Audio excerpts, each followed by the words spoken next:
Kamu adalah orang yang pertama berjalan bersama aku di pematang sawah ini. Oh iya benar? Iya. Tipu. Kita juga menjadi orang yang terakhir.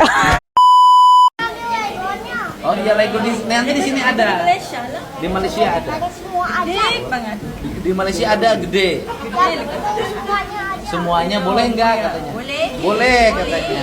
Ayo coba dengerin. Boleh, Ki? Boleh. Boleh. Ajak teman-teman nari. Ajakin. Gunung-gunung Garunul, Bukit Bulistir, eta sagara bedah. Lamun ngesagara bedah, lain ukur di gunung nu susah.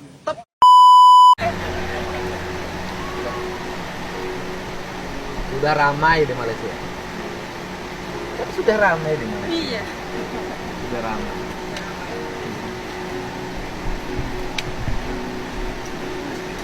Apa? Pekerja adalah tulang belakang ekonomi negara. Mereka lah yang setiap hari berkorban masa, tenaga dan keselesaan demi menggerakkan ekonomi, menyara keluarga dan memastikan negara terus maju. Tanpa mereka, tiada sektor yang mampu berfungsi daripada industri pembuatan sehinggalah perkhidmatan, daripada pertanian sehinggalah ekosistem digital. Namun, di sebalik sumbangan mereka, masih ramai pekerja di Malaysia yang tidak menikmati perlindungan keselamatan sosial yang komprehensif. Puan Yang di-Pertua, selama ini isu buli sering dianggap sebagai perkara remeh, sekadar masalah disiplin dalaman sekolah. Tetapi realiti sebenar, ia menunjukkan sebaliknya. Buli hari ini bukan lagi isu disiplin, ia telah menjadi satu krisis nasional.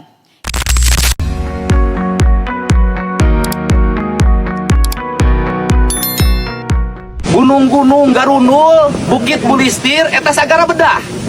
Lamun ngesagara bedah, lain ukur di gunung nu susah. Tepi kan sisi laut basisir di belah ditu. Tadi ayeuna wayahna nu melakan sampe, melakan cengek, ganti melak ente atau melak tangka. Dengekeun ku daria kabeh nya. Ya, daria hayang keneh hirup mulia mah. Jeung kae mah amanat ka daria kabeh.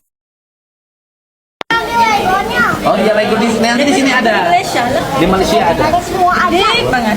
Di Malaysia ada gede. Semuanya ada. Semuanya boleh nggak katanya? Boleh. Boleh katanya. Ayo coba dengerin. Boleh, Ki? Boleh. Boleh. Ajak teman-teman nari. Ajakin nanti ke Boleh, ada Legoland. teman-teman semuanya bisa ya. Ke Legoland diajakin. Ayo. Ya 10 kali. Comel lah. Sama cantiknya. Aku mau naik pesawat yang ada tempat tidurnya kalau ke Inggris. Oh iya. Oh, ke Inggris. Mau naik pesawat yang ada tempat tidurnya kalau ke Inggris. Nanti ke Malaysia yang ada tempat tidurnya jangan. Ada. Ada ya? Beli apa di Malaysia? Biar penuh, semua mainannya penuh. Oh, biar penuh mainan. Boleh, nanti kita beli besar-besar. Ya nanti penuh. Nanti katanya ada di rumahnya, di rumah ibu Malaysia. Coba tanyain di mana ada nggak? Samperin atau. Ada di mana? Datang ya. Ya, aduh. Ini bahagia. Oke, jumpa lagi teman-teman. KDM lagi berbunga-bunga, tapi perlu kita ingat teman-teman. Kang Deddy Mulyadi adalah seorang politisi. Dan begitu juga dengan Yong Sefura teman-teman. Nanti akan kita simak bagaimana kiprah seorang Yong Sefura di Malaysia sebagai anggota, kalau di Indonesia anggota Dewan Perwakilan Rakyat teman-teman. Sangat menarik karena fokus perhatian Yong Sefura itu lebih ke isu-isu sosial teman-teman. Kalau teman-teman ingat, tidak jauh berbeda dengan yang dilakukan oleh Nyi Iroh. Pasti ingat teman.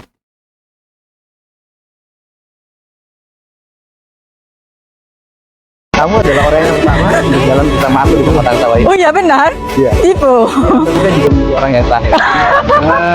Raja ya. Jadi janganlah asal karena pikiran tarik di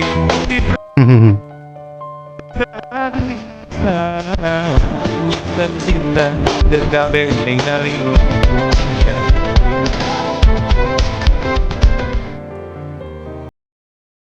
Dan Ya. Saya nggak pernah pakai payung. Nggak pernah dipayungin. dia juga di Sendiri.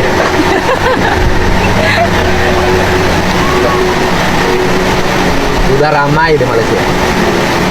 Kan sudah ramai di Malaysia. Iya. Sudah ramai.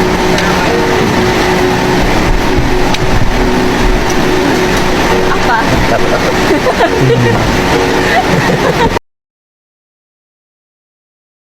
Tatapan mata yang secara tidak sengaja mungkin banyak teman-teman mengasumsikan bahwa memang ada sesuatu antara beliau berdua ini teman-teman. Yang paling menarik adalah sosok Yong Safura yang atau lebih dikenal dengan Ibu Rara teman-teman. Sebagai sosok yang sangat memahami media sosial teman-teman. Silakan dicek di akun medsosnya beliau. Dan saya rasa ketika Kang Deddy Mulyadi membuat konten YouTube berkaitan dengan kehadiran seorang Ibu Rara, beliau juga paham teman-teman, bagaimana harus menempatkan diri sebagai seorang tamu dalam tanda kutip untuk menjadi bagian dari sebuah konten. Tapi di sisi lain kita juga tidak bisa menafikan bahwa gurauan-gurauan yang disampaikan Kang Deddy Mulyadi memang arahnya ke hubungan personal teman-teman. Entah itu sebagai gimmick yang memang sengaja diciptakan Kang Deddy Mulyadi atau memang benar-benar keluar dari hati. Kalau teman-teman ingat beberapa waktu lalu ketika berjumpa dengan Ibu Shirley pun demikian. Dan waktu itu teman-teman netizen juga sangat riuh untuk menjodohkan beliau berdua. Tapi lambat laun berita itu kemudian tenggelam. Muncul Nyi Iroh yang sempat terpantau ikut hadir dalam rapat di kediaman Kang Deddy Mulyadi waktu itu. Tapi ini yang menarik. Relasi dua negara, relasi dua politisi yang sama-sama sedang bersinar. Saya rasa ada sisi positif bagi Ibu Rara sebagai anggota parlemen di Malaysia. Dan kita tahu di Malaysia tidak sedikit warga negara Indonesia yang sudah berdomisili lama di sana teman-teman. Di sisi lain, bagaimana media sosial itu menjadi senjata paling ampuh teman-teman. Bagaimana komunikasi, bagaimana branding terhadap seseorang itu bisa terbangun hanya melalui media sosial teman-teman. Itu yang luar biasa. Dan itu yang saya rasa ditangkap oleh Ibu Rara sebagai seorang politisi teman-teman.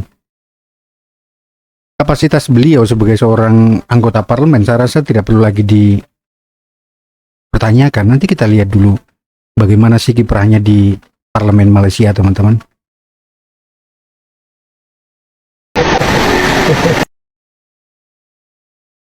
Pekerja adalah tulang belakang ekonomi negara. Mereka lah yang setiap hari berkorban masa, tenaga dan keselesaan demi menggerakkan ekonomi, menyara keluarga dan memastikan negara terus maju.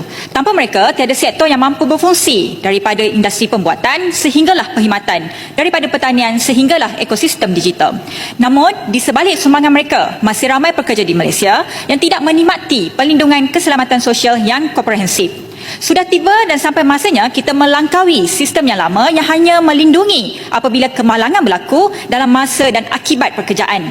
Realitinya, risiko yang paling besar kepada pekerja bukan sahaja ketika mereka bekerja, tetapi juga ketika mereka menjalani kehidupan seharian. Atas asas inilah saya menyokong penuh pelaksanaan skim kemalangan bukan bencana kerja SKBBK atau lindungan 24 jam seminggu. Sebuah reformasi penting yang akhirnya menutup jurang besar dalam perlindungan sosial negara selepas puluhan tahun. Poin yang dipertua, sebagai ahli parlimen Bentong, saya melihat sendiri bagaimana keperluan terhadap skim ini amat mendesak.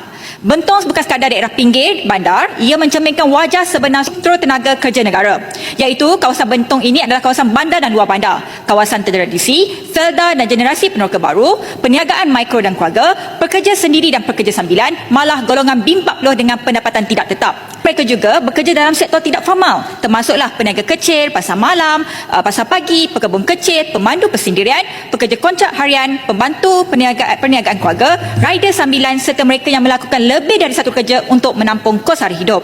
Golongan ini menyumbang kepada ekonomi setempat tetapi berada dalam keadaan yang amat rapuh kerana tiada perlindungan insurans peribadi dan pendapatan yang tidak tetap. Itu hari ini, tanpa lindungan 24/7 ini, seorang pekerja di Bentong yang terlibat dalam kemalangan ketika menghantar anak ke sekolah, berjalan pulang dari surau, berniaga di pasar pagi, menoreh atau untuk ke dusun dan sebagainya, melakukan kerja sampingan hari Minggu, tidak layak menerima sebarang perlindungan sosial walaupun mereka mencarum KLBSP ataupun PKSO. Dan saya difahamkan sejak 2018, lebih daripada 26,000 orang, 26,000 tuntutan kemalangan yang telah ditolak dan 87% daripadanya ditolak kerana dianggap berlaku di luar waktu bekerja. Dan ini angka yang sangat besar dan di sebaliknya adalah keluarga-keluarga yang jatuh miskin kerana kehilangan pekerjaan secara mengejut akibat kemalangan. Jadi lindungan 24/7 ini akhirnya menutup jurang ini dan memberi perlindungan 24 jam 7 hari seminggu di mana sahaja kemalangan berlaku, sama ada berkaitan kerja atau tidak. Poin yang dipertua, di Bentong ramai pekerja khususnya golongan B40 berpendapatan bawah RM2,500 sebulan. Dengan caruman yang hanya belasan ringgit ini di fasa permulaan, mereka memperoleh perlindungan perubatan, perlindungan pendapatan, sokongan untuk keluarga sekiranya berlaku musibah. Ini satu isu, teman. Kita lihat isu yang lain yang beliau angkat. Poin yang dipertua, selama ini isu buli sering dianggap sebagai perkara remeh, sekadar masalah disiplin dalaman sekolah. Tetapi realiti sebenar, ia menunjukkan sebaliknya. Buli hari ini bukan lagi isu disiplin, ia telah menjadi satu krisis nasional. Kita saban tahun dikejutkan dengan kes-kes buli yang membawa kepada kecederaan, trauma psikologi yang mendalam, bahkan ada yang hingga meragut nyawa. Lebih membimbangkan, budaya buli cyber kini berkembang dengan lebih cepat, lebih tersembunyi dan lebih meninggalkan parut mental yang panjang. Sebab itu, rang undang-undang ini diperlukan dan ia diperlukan sekarang. RUU ini memperkenalkan satu takrif buli yang komprehensif, merangkumi kemudaratan fizikal, mental, maruah, sosial, bahkan buli cyber yang dalam bentuk yang serius dan bertujuan merosakkan imej mangsa secara publik. Definisi yang diperuntukkan dalam fasa 3 akhirnya meletakkan asas undang-undang yang lebih tepat dan inklusif. Poin yang dipertua, saya bersetuju bahawa semua institusi pendidikan sama ada sekolah kerajaan, bantuan kerajaan, swasta, MRSM, Maktab Tentera Diraja maupun institusi seperti Sekolah Henry Geni dan Asrama Akhlak diwajibkan untuk menubuhkan jawatankuasa pencegahan dan pengurusan kes buli. Ia juga mewajibkan setiap institusi mewajibkan saluran aduan yang mesra kanak-kanak, menjaga kerahsiaan maklumat pelajar, menyediakan perkhidmatan kaunseling serta melaksanakan garis panduan dan tata cara pengurusan kes buli secara sistematik. Kalau kita lihat, memang fokus beliau adalah isu-isu sosial dan isu pendidikan, teman-teman. Sangat luar biasa. Dan itu 11-12 dengan Rike Diah Pitaloka, teman. Apakah persaingan dua politisi, dua anggota parlemen untuk lebih dekat ke Kang Deddy Mulyadi? Siapakah yang akan berhasil memikat hati Kang Deddy, teman-teman? Sebagai seorang konten kreator dalam tanda kutip, Kang Deddy Mulyadi memang berhasil menghipnotis kita semua, teman-teman. Banyak hal yang sudah dilakukan Kang Deddy. Dan beliau sendiri menyampaikan bahwa konten-konten yang dibuat itu mengalir, tidak pernah direncanakan, tidak pernah membuat tema-tema tertentu, teman-teman. Dan itu yang sangat luar biasa. Dan ketika banyak tamu hadir hilir mudik ke Lembur Pakuan, dan mereka bersedia untuk diabadikan dalam sebuah konten, itu menjadi sesuatu yang menarik untuk kita semua. Menjadi bagian dari keterbukaan yang memang dengan sengaja dibuat oleh Kang Deddy Mulyadi agar apa yang beliau bicarakan, apa yang dibahas, apa yang direncanakan ke depannya semuanya didengar oleh banyak orang, teman. Tidak hanya di Provinsi Jawa Barat, tetapi seluruh Indonesia, bahkan luar negeri, teman-teman. Ya, mudah-mudahan Kang Deddy Mulyadi sebagai seorang pemimpin yang sangat luar biasa untuk kita semua, teman-teman, segera mendapatkan sosok pendamping yang memang beliau inginkan, teman-teman. Oke, terima kasih banyak. Kurang lebihnya saya minta maaf, teman. Salam satu Indonesia.